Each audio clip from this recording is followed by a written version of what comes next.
I was raised in the suburbs of Chicago, walked past about 12 Frank Lloyd Wright homes on the way to and from high school. I knew nothing except wanting to meet girls and playing baseball, but I knew these spaces were special and that my life was chaos and that they seemed a safe space. I'm going to skip over some very big parts of like how I first saw art, but I became an artist because the people around me that were having sex, frankly, were in the theater or making art. And I thought, that's what I gotta try. And I tried to go to the Art Institute of Chicago, and I dropped out because I was a wise guy. I never went. I would go to all the Stop the War protests and civil rights, and I thought I knew much better. And left school. I have no degrees. I started a gallery in Chicago, curated 75 shows there, and about 100 jazz and blues concerts and stuff like that. It was an Let me just pause you there. Like yeah. You leave school, you start this gallery. Yeah.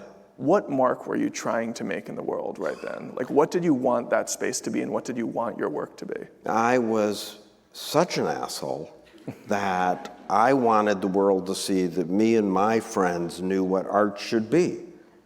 And so we would show our own work, but the work of our generation, and show them that we knew better what art was. And I also want to say, as an outsider with no degrees, and I was a long-distance truck driver for about 10 years, somebody's holding cards up. Are we supposed to go there? No.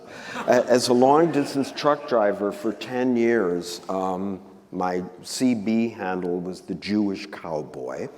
I self-exiled after this period, but being from Chicago means that I grew up with mostly outsider art. I went to tiny rooms with the most famous blues and jazz musicians you could ever name and saw them this close, and they would sit at tables with us between because nobody was there. It was completely empty.